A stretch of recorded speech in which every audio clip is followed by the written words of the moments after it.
안녕하십니까? 저는 한국연합회 법인실에서 근무하고 있는 박세현입니다.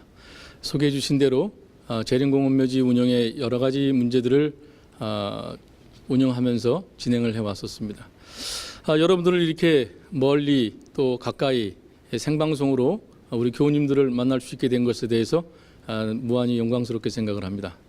아마 이제 우리 앞에 두 분의 교수님께서 말씀하신 것처럼 여러 가지 신학적인 이야기를 가지고 이야기를 들으셔서 약간 좀 지루하셨다라고 생각이 들어지시면 저는 이제 좀 조금은 약간 활력적이고 여러분들 삶 속에서 늘 지내왔던 이야기들을 제가 좀 데이터를 좀 소개하면서 또 지금의 문화들을 어떻게 할 것인지에 대한 이야기를 지금 제가 하고 있습니다. 그래서 여러분들 한 페이지 한 페이지 보시면서 제가 넘어가 보도록 이렇게 하겠습니다. 제가 이게 강의나 이런 부분의 전문가가 아니기 때문에 아마 조금은 서투를 수 있지만 하여튼 최선껏 여러분들에게 장례 문화를 또 우리 재림교회의 현황을 제가 보고 올리도록 이렇게 하겠습니다. 이제 지금 현재 보시게 되면 시대별로 우리 장례 문화는 많이 변하고 있는 것을 우리는 알 수 있습니다. 뭐 고대 사회부터 시작해서 여러 군데가 있겠지만 우리나라의 문화를 본다라고 하면 고려 시대 불교 중심의 화장 문화가 성행했던 부분이었습니다. 그다음에 조선 시대에는 유교 중심의 매장 문화가 윤회설로 인해서 많은 부분들이 성행했던 것을 알 수 있습니다. 현대 사회는 매장 문화와 화장 문화가 공존하지만 현재는 화장 문화가 훨씬 앞서가고 있는 것을 볼 수 있습니다. 그래서 변화하고 있다라고 하는 부분을 우리는 알 수 있고요. 이제 연대별로 이렇게 좀 보게 된다라고 하면 2000년도에 초반에 들어서서부터 시작해서 급속하게 화장 문화가 지금 변하고 있는 것을 우리는 볼 수 있게 됩니다. 1993년도에는 19.1%밖에 되지 않았지만 2016년이 돼서는 82%, 심지어 2017년도에는 지금 데이터는 약 85% 정도에 해당되는 부분들로 지금 현재 변해가고 있는 것을 볼 수 있습니다. 지금 현재 5명 중에 4명이 화장을 하고 있다라고 지금 보시면 쉽게 이해가 될 수 있을 거라고 생각이 들어집니다. 자, 그러면 우리 국내에 지역별로 이렇게 화장률을 보게 되면 여러분들 보시는 것처럼 부산, 인천, 울산, 경남, 경기 이런 쪽에 있는 화장률은 거의 90%에 육박한 그러한 상황에 있는 것을 우리는 볼 수 있습니다. 이제 아마 제가 볼 땐 더 높은 화장률을 우리 앞에 보여주는 그러한 데이터가 되지 않을까 이렇게 생각이 되어집니다. 자, 그러면 이제 화장 문화에 대한 부분들이 변화된 배경에 대해서 좀 설명을 좀 잠깐 드려보도록 하겠습니다. 우리나라는 국토의 70%가 산악지대로 되어져 있습니다. 그래서 이 매장 문화를 계속 유지하려고 하면 우리나라에 있는 70%의 많은 부분들의 산악을 훼손해야 하는 그러한 문제들이 우리 앞에 놓여 있게 됩니다. 그리고 지금 현재 두 번째로 보게 되면은 무연고 묘지라고 하는 부분이 있습니다. 이것은 장사법에 준한 어떤 용어들인데요. 무연고는 사실은 관리를 하지 않는 묘지를 이야기하는 것입니다. 연고가 없는 그러한 묘지를 얘기하는 것인데요. 실질적으로 우리나라에 지금 현재 거의 35% 정도에 해당되는 그 많은 묘지들이 지금 현재 무연고로 지금 전락되고 관리가 잘 안 되고 있는 그러한 상황에 있습니다. 예를 들면 할머니, 조부모, 고조모를 모실 수 있는 지금의 세대들이 있질 않습니다. 저부터도 어머니, 아버지 산소만 가지 할아버지 산소 가라 그러면 잘 안 가거든요. 그래서 아마 이런 변화를 우리는 이제 지금 접하면서 진행을 하게 되는 것을 볼 수 있습니다. 자, 그다음에 불법 묘지라고 하는 부분들이 많이 나타나는데요. 요즘은 어느 한쪽에다 갔다가 매장을 그냥 임의로 할 수 있는 상황이 못 됩니다.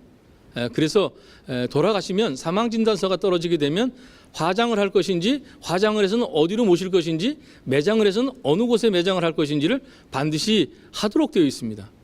그런데 이런 부분들이 임의로 하다 보니까 두렵고 그러다 보니까 화장으로 많이 변하는 그러한 모습을 볼 수 있습니다. 네 번째로는요. 묘지에 대한 그 설치 기간이 정해져 있습니다. 2001년도에 1월 13일 날 이전에 돌아가신 분들은 내용 연수가 없지만 2001년도 1월 13일 이후에 매장하기 시작하신 분들은 30년에 30년, 60년까지밖에 땅속에 있을 수가 없습니다. 그래서 결국은 60년 안에는 이제 개장이 되어져서 그 유탈된 부분을 갖다가 화장으로 해서 정리를 해야 되는 그러한 상황에 있는 것입니다. 자, 그러면 60년 후에 해야 되는 그러한 일들을 지금 많이 변화하고 있다라고 하는 부분을 우리 좀 볼 수 있습니다.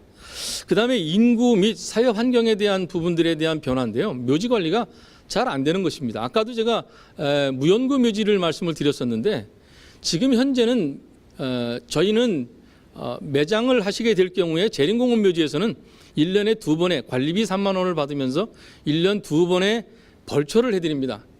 근데 그 벌초 때만 오시면은 이쁘지만 그 벌초 때가 아닌 신앙에 오시게 되면 우리 부모님의 묘지가 왜 이렇게 관리됐지? 라고 하실 때가 참 많이 있습니다.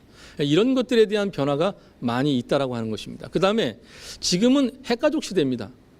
그러다 보니까 어른들에 대한 공경심이나 이런 묘지 관리를 할 수 없는 그러한 상황에 있습니다. 자, 그러면 화장 문화와 매장 문화에 대한 그 장단점을 제가 잠깐 좀 소개해 올리려고 하는데요. 매장에 있어서 장점은 전통적인 의식을 그대로 유지할 수 있다. 그 다음에 명절이나 제사 때 가족 간의 어떤 정을 두텁게 할 수 있는 그러한 장점을 갖고 있습니다. 그런데 단점이 하나 있습니다. 이 매장에 대한 부분으로 인해서 하려고 하면 비용이 많이 듭니다. 최소한도 한 3배에서 5배 정도의 자금이 들어간다고 보시면 되겠습니다. 그 다음에 절차가 굉장히 복잡합니다. 그 다음에 이제 국토의 많은 부분들이 훼손되어야 되는 그러한 단점도 있다라고 하는 부분입니다. 자, 그러면 화장은 그러면 장점이 있을까요? 자, 적은 비용으로 간소하게 장례를 치룰 수 있습니다. 그 다음에 납골 후 관리가 굉장히 편하다. 왜냐하면 화장을 해서 수목장이나 잔디장을 했을 경우에는 관리를 그 관리사무소가 다 하게 되어 있습니다. 나무부터 시작해서 잔디까지 모든 것들을 다 관리하도록 되어 있습니다. 그 다음에 이제 그 납골 후 관리에 대한 부분들이 굉장히 편해서 수시로 올 수 있는 그러한 여건을 갖고 있고요. 국토의 효율을 극대화할 수 있다라고 하는 부분을 우리는 기억할 수 있게 되어 있습니다. 근데 단점으로 보게 되면 전통적인 문화가 사라질 뿐더러 명절 때 제사 때 가족들의 그 모임이나 이런 것들에 대한 기회를 줄여볼 수밖에 없는 그러한 단점을 지금 갖고 있다라고 보시면 되겠습니다. 지금 현재 화장과 변천 방식에서의 과정을 보시게 되면 이렇게 잔디장과 그다음에 화초장과 그다음에 그 수목형으로 갖추고 있는 이런 장례식장들이 지금 현재 2005년도부터는 많이 개선되고 있는 것을 우리는 볼 수 있게 되어 있습니다. 자, 그러면 선호하는 장례 방법은 과연 어떤 방법을 많이 선호하는가? 조사를 해봤더니 2017년도 사회보고조사에서 통계청에서 조사한 내용을 보시게 되면 화장 후에는 가장 높은 게 44.2%가 화장 후 자연장으로 가는 게 가장 좋겠다. 그 다음에 화장 후 봉안당을 해가지고 봉안실로 들어가는 게 좋겠다. 그 다음에 10%에 해당되는 부분은 그냥 매장했으면 좋겠다 나는. 이렇게 지금 현재 선호하는 추세가 바뀌어져 가고 있다라고 하는 부분으로 보게 되는 것입니다. 그 다음에 이제 장점으로 아까 말씀드렸던 것처럼 매장과 봉안에 대해서 비교적 조성비가 또 관리 비용이 저렴하다. 그 다음에 좁은 면적의 조성함으로 토지의 효율이 굉장히 활성화된다. 지금은 3.5평이 한 분이 돌아가시는 데에 차지하는 면적입니다. 근데 3.5평을 만약에 수목장과 이런 걸 한다라고 하면 아마 한 5배 이상의 장례를 그곳에서 치룰 수 있는 그러한 시설이 될 수 있도록 하겠습니다. 자연을 보존하여 묘지를 조성할 수 있고 공원화로부터 시작해서 생활 인근 지역에 접근성이 용이하게 만드는 것입니다. 지금은 매장을 하다 보면은 분리를 하게 되는 것이 원칙인 것입니다. 자기 옆에 자기 부모지만 무덤을 옆에 두고 있고 싶어하는 사람은 아무도 없습니다. 그래서 사실은 화장을 해서 나무를 심어놓고 꽃을 심어놓은 옆에다가 이렇게 매장을 했을 경우에는 꽃을 보고 나무를 보면서 친환경적인 그러한 접근성이 옛날에는 분리였었는데 지금은 공존하는 그러한 문화가 지금의 문화다라고 판단하시면 되고요. 그다음에 지속적인 관리가 편리하다. 아까 말씀드렸던 것처럼 10년, 20년 지나서 내가, 내 손주가, 내 아이들이 나를 보필할 수 있다라고 하는 보장은 없다라는 그러한 이유 때문에 그렇습니다. 그러나 관리비만 내게 되면 모든 것들이 직접 다 관리하는 그런 장점을 갖고 있기 때문에 이렇게 표현할 수 있겠다라고 생각이 들어지는 것입니다. 자, 그러면 자연장의 그 장사 방법은 과연 어떻게 할까? 현재 보시게 되면 이제 화장을 해서 이제 그 분고를 가지고 흙을 덮어서 흙으로 섞어서 매장을 하는 경우가 있고요. 약 한 30에서 한 60cm 아니면 1m 정도를 파서, 그래서 어느 하나는 그 뭐라 그럴까, 분해되는 용기를 통해 가지고서 매장을 하는 경우도 있을 수 있습니다. 그래서 이렇게 형태를 갖추고 있기 때문에 굉장히 깔끔하면서도 시간적으로 굉장히 뭐 이렇게 많이 단축할 수 있는 그런 장점이 있습니다. 여기 제가 예시로 되어 있는 사진들을 제가 이렇게 보여드리게 되는데, 뭐 여러 사람들이 들어가 있어 뭐 이렇게 지고 올라가고 행여를 메고 운구를 해야 되고, 거기서 그냥 여러 사람들이 또 일을, 나머지 일까지 다 맞춰야 되는 그러한 문제들을 해소할 수 있는 장점이 있는 그러한 방법이기도 했다라고 판단이 되어집니다. 자, 그다음에 이제 지금 현재 매장 묘지를 자연장으로 개발했을 때의 사진을 보시게 되면, 개발 전의 사진과 개발 후의 사진은 여러분들 어디에 살고 싶으신가요? 아마 제가 볼 때는 지금 현재 있는 약간은 혐오스러운 부분들이 아름다운 공원화되는 그런 곳을 보면서 지금 저희들은 이런 것들이 좀 잘 되었으면 좋겠다라고 하는 생각이 들어지기 때문에 이 발표를 제가 드리게 되는 것입니다. 국내 사설에도 자연장과 공원 조성하는 모습을 이렇게 볼 수 있습니다. 인도군에 있는 것, 남해군에 있는 것, 그 다음에 이제 여기 보게 되면은 옥천군에 있는 것, 창녕군에 있는 것, 그 다음에 이제 해인사에 있는 것, 뭐 용인시에 있는 것, 이렇게 보게 되면 전부 많은 부분들이 자연장으로 많이 돌아가는 것을 우리는 볼 수 있습니다.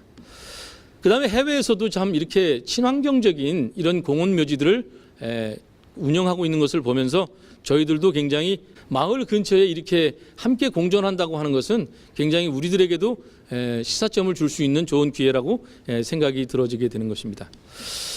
그 다음에 이제 이렇게 계속 보이게 되죠. 아름다운 꽃도 있고, 그래서 언제든지 제사를 지내러 간다, 추도 예배를 지러 간다라기보다는 공원을 간다라고 생각하시면 참 좋겠다라는 생각이 들어지기 때문에 그러는 것입니다. 자, 지금까지는 제가 사회적인 어떤 그 문화를 제가 소개시켜 드렸다라고 하면, 우리 포천에 있는 재림공원묘지를 제가 잠깐 소개해 올리려고 합니다. 2011년부터 2018년까지 데이터를 제가 올려놔 드렸는데요. 지금 여기에 모셔져 있는 분들이 1년이면 130에서 150기가 모셔지게 됩니다.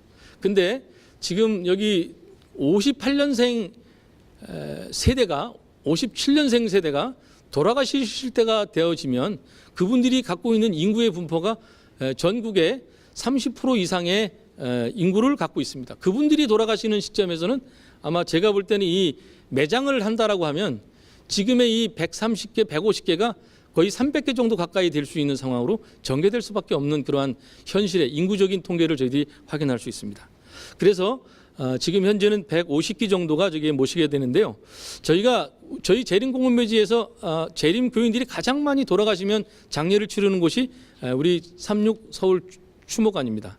여기에 보시게 되면 1년에 1,200분 정도를 모시게 되는데 그중에 170명 정도가 저희 재림교인입니다. 그래서 1,347명 정도가 이제 장례를 치르게 되는데, 여기에 조사를 해봤더니 저희 재림교인들은 12%에 해당되고요. 그 다음에 추모관의 이용자들 중에 화장을 하거나 매장을 하거나 기타 들어가는 분들을 보게 되면 전체적으로 누계를 보게 되면 화장은 3,000기가 되고요. 매장은 996기, 그 다음에 기타는 36기 해서 전체적으로 보면 73%가 화장을 하고 있습니다. 그 다음에 매장은 27%를 갖고 있는데요. 이 매장의 27% 중에 지대한 공헌을 하시는 분이 저희 재림교인들입니다. 다음 표를 보겠습니다. 지금 보시게 되면 화장에 대한 부분은 지금 2017년도로 봤을 때 63명, 그 다음에 매장으로 했을 땐 102명, 재림 성도들입니다. 그 다음에 재림공원묘지에 오시는 분들은 90명이 되고 있습니다. 그 다음에 기타 개가 165명이 됩니다. 그래서 39%는 화장을 합니다. 그래서 화장을 하기 위해서는 다른 장소로 옮겨서 가야 되는 그러한 어려운 점이 있습니다. 그래서 약간은 좀 변해가고 있는 그러한 추세에 있습니다.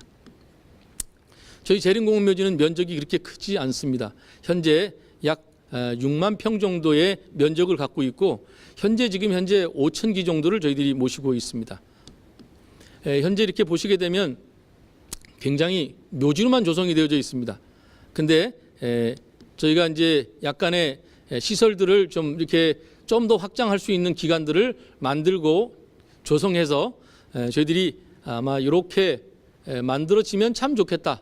이런 생각이 들어지는 것입니다. 그래서 만약에 이 포럼이 잘 준비되어지고 인식이 변화지고 한다라고 하면 저희 재림공원 묘지도 친환경적이고 공원화적인 또 주민, 포천시 소읍 주민들과 아주 근접하게 같이 공유할 수 있는 공간으로 만들기 위해서는 이런 것도 굉장히 필요하다라는 생각으로 저는 이 시간에 주어진 시간에 이렇게 보고를 마치게 되겠습니다. 여러분들 앞으로도 정말 이 문화에 대한 변화가 굉장히 필요하다는 생각을 함께 하시면서 이러한 것들을 협력하시고 이해하시고 도와주시면 대단히 감사하겠습니다. 감사합니다.